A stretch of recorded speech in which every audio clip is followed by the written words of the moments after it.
মামলা কি যে শেখ হাসিনার পুত্রকে আমি নাকি আমেরিকাতে তাকে কিডন্যাপ করার চেষ্টা করেছি, ষড়যন্ত্র করেছি এবং কোথায় বসে করেছি? জেলখানায় বসে। আপিলটা মঞ্জুর হয়েছে, তার মানে হচ্ছে উনি এই মামলাতে খালাস পেয়েছেন। এই জয়ে আমি আদালতের থেকে বেশি কৃতজ্ঞতা জানাতে চাই জুলাই বিপ্লবে যারা শহীদ হয়েছে। কারণ আমি নিশ্চিত যে জুলাই বিপ্লবে শহীদদের মাধ্যমে যে বাংলাদেশে ফ্যাসিবাদের পতন হয়েছে, এই ফ্যাসিবাদের পতন না হলে আমি আজকে এই মামলা থেকে খালাস পেতাম না। কারণ আমরা জানি যে ফ্যাসিবাদের আমলে এই বিচার বিভাগ আওয়ামী লীগের এক্সটেনশনে পরিণত হয়েছিল। না হলে আমার বিরুদ্ধে যে হাস্যকরভাবে ভুয়া মামলা করা হয়েছিল, এই মামলা তো জজের প্রথম দিন ছুঁড়ে ফেলে দেওয়া উচিত ছিল। মামলা কি যে শেখ হাসিনার পুত্রকে আমি নাকি আমেরিকাতে তাকে কিডন্যাপ করার চেষ্টা করেছি, ষড়যন্ত্র করেছি এবং কোথায় বসে করেছি? জেলখানায় বসে। আমি তখন জেলে বন্দি ছিলাম যখন এই মামলা হয়েছে আমার বিরুদ্ধে, এবং এই মামলার সঙ্গে আমার বিন্দু বিসর্গ সম্পর্ক ছিল না, আমি জানতামই না। হাসিনা এই মামলাটা দিয়েছিল কেবল আমাকে দীর্ঘদিন জেলখানায় রাখবার জন্য।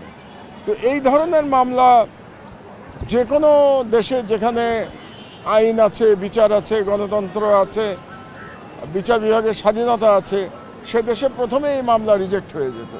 কিন্তু বাংলাদেশে এই মামলায় আমার 7 বছর সাজা হয়েছিল, যে কারণে বিপ্লব উত্তর বাংলাদেশে এসেও আমাকে জেলে যেতে হয়েছিল। আমি 5 দিন জেলে ছিলাম।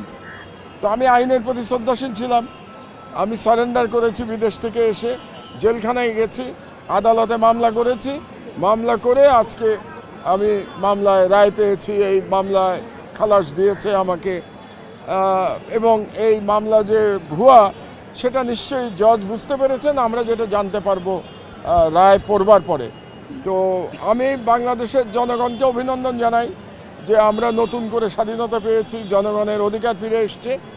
আর যে তরুণ জনতা এই বিপ্লব সংগঠিত করেছে তাদেরকে সালাম জানাই। আমার মেসেজ হচ্ছে যে সরকারি ক্ষমতায় আসুক না কেন, বিচার বিভাগ যেন স্বাধীন থাকে, বিচার বিভাগের উপরে যেন কোনো হস্তক্ষেপ না হয়। আসলে বাংলাদেশে যে ফ্যাসিবাদ প্রতিষ্ঠিত হয়েছিল তার প্রধান কারণ বিচার বিভাগ সর্বাগ্রে সারেন্ডার করেছিল শেখ হাসিনার কাছে, এবং যে কারণে 2010 সালে আমার দেশ পত্রিকায় আমি লিখেছিলাম স্বাধীন বিচারের নামে তামাশা, যার জন্য আমার কন্টেম্পট মামলা হয়েছিল, সাজা হয়েছিল।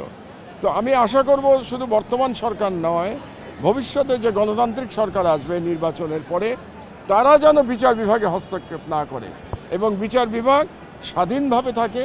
এখানে যারা জজ নিয়োগ পাবেন তাদেরকে যেন স্বচ্ছ প্রক্রিয়ার মাধ্যমে নিয়োগ দেওয়া হয়। প্রথমেই বলতে চাই যে একটি ফ্যাসিস্ট রাষ্ট্র ব্যবস্থায় আমরা কেউই যে সেফ না, এবং একটা ফ্যাসিস্ট রাষ্ট্র ব্যবস্থা কিভাবে আইনকে ব্যবহার করে, আদালতকে ব্যবহার করে তার সম্মানিত নাগরিকদের হেনস্থা করার জন্য, জেলে ভরে রাখার জন্য চেষ্টা করে, তার একটা নিকৃষ্ট উদাহরণ হচ্ছে এই মামলা।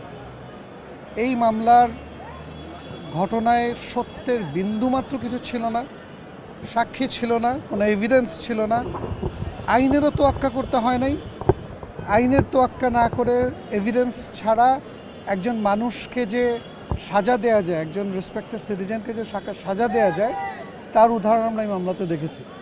এর জন্য আমরা আদালতে বলেছিলাম যে যারা এই মামলার সাথে জড়িত, যারা এই মামলা করা থেকে শুরু করে মামলার সাজা দেয়া পর্যন্ত যারা জড়িত আছেন, তাদেরকে বলতে হবে যে কী চাপে পড়ে তারা এই ধরনের বেআইনি একটা রায় দিয়েছিলেন। এবং আমরা এটাও বলেছিলাম যে তাদের প্রত্যেককে আইনের আওতায় আনা উচিত।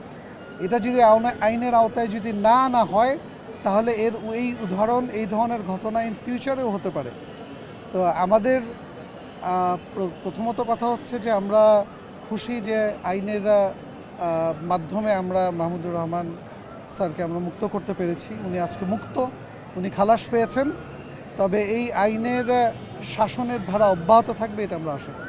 মাহমুদুর রহমান সাহেব তো উনি দেশে এসেছেন, উনি জেলখানায় গিয়েছেন সাজা খাটার জন্য, আপিল করেছেন, আপিলের জামিনে মুক্ত ছিলেন এতদিন। যেহেতু ওনার আপিলটা সর্বপ্রথম করা হয়েছে, সেজন্য ওনার আপিলটাই সর্বপ্রথম শুনানি হয়েছে।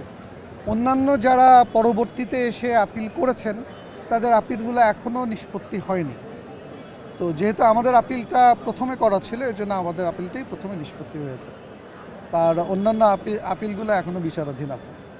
আজকে আসলে উনি তো প্রথমে বললেন যে আমাদের আপিলটা মঞ্জুর হয়েছে, তার মানে হচ্ছে উনি এই মামলাতে খালাস পেয়েছেন।